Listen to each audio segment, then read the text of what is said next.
बात है।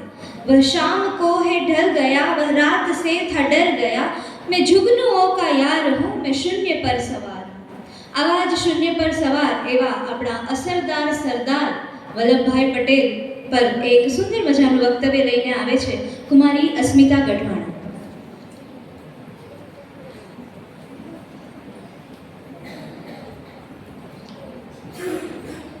नमस्कार.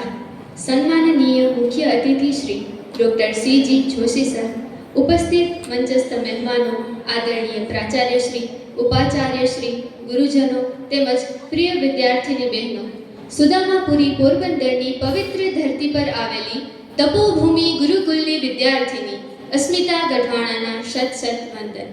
આજના આ કાર્યક્રમમાં મારો વિષય છે 565 રજવાડાઓથી અખંડ ભારત સુધી એક અવિસ્મરણીય સંકલ્પ ગાથા. કાળના ઘેરાત નિર્મા ઝગમગે એ જિંદગી, આસમાં તૂટી પડે પણ ના ડગે એ જિંદગી. શાંત હો આકાશ તો ઉડે પતંગો બેશુમાર, શૂન્યથી તું આંધીઓમાં પણ જગે એ જિંદગી. આજે આપણે એક એવી જ જિંદગીના સ્મરણો સિંચવા છે જે આંધીઓમાં પણ એવી ખુમારીથી જીવી કે જેની બુલંદીઓ આજે પણ વર્તાય છે ને આજે પણ આકાશમાં ધ્રુવના તારલાની માફક એ અવિચળ છે. એવા જ એક આદર્શ સત્યાગ્રહી, ધૈર્યવાન, સ્થૈર્યવાન, રાજપુરુષ, યુગ પુરુષ, લોહ પુરુષ, ભારતના ભાગ્ય વિધાતા એવા અગણિત શબ્દોથી નવાજીએ તો સમયે ઓછો પડે અને શબ્દોય ટૂંકા પડે એવું ઝવેર રત્ન એટલે શ્રી સરદાર વલ્લભભાઈ પટેલ કે જેમનું આ ધરતીને પાવન કરવા 31 ઓક્ટોબર 1875ના રોજ અવતરણ થયું. જન્મસ્થળ નડિયાદ, વતન કરમસદ. આજે આપણે ભારતના એવા ભગીરથ કાર્યની વાત કરવી છે કે જેના પરિશ્રમના પવિત્ર પ્રવાહે વિખરાયેલા ભૂખંડો પણ એકતાના મહાસાગરમાં પરિવર્તિત થયા અને આજે આપણે ગર્વથી એ અખંડ ભારતનું સ્વરૂપ નિહાળી રહ્યા છીએ. તો વાત છે જ્યારે ભારતની ધરતી પર ઇતિહાસે અસ્થિરતા, વિખંડન અને અનિશ્ચિતતાનું અંધકારમય પડછાયું ઓઢી લીધું હતું, ત્યારે અડગ સંકલ્પ, દ્રઢ ઈચ્છાશક્તિ અને પડકારો સામે ન ઝૂકનાર એક મહાન પુરુષ આ ઇતિહાસના મંચ પર અવતર્યા અને એ મહાન પુરુષ એટલે શ્રી સરદાર વલ્લભભાઈ પટેલ.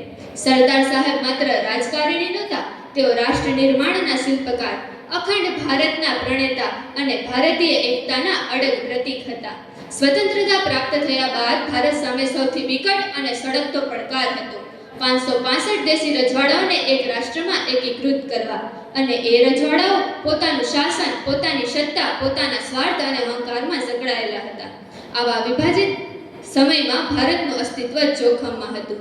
ત્યારે સરદાર સાહેબની અજબ કોઠાસૂઝ, ઓછા પણ ધારદાર શબ્દો, વ્યક્તિને એક જ નજરમાં પારખી લેવાની કોઠાસૂઝે પેલા અંગ્રેજોનું આ ભારતને 565 રજવાડા થકી છિન્ન ભિન્ન કરી નાખવાનું ષડયંત્ર પણ સરદાર સાહેબે રફે દફે કરી નાખ્યું.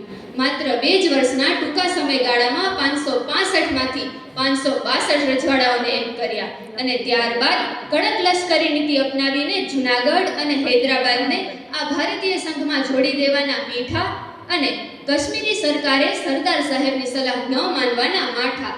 આમ બંને પરિણામો આજે પણ ભારતની પ્રજા ભોગવી રહી છે.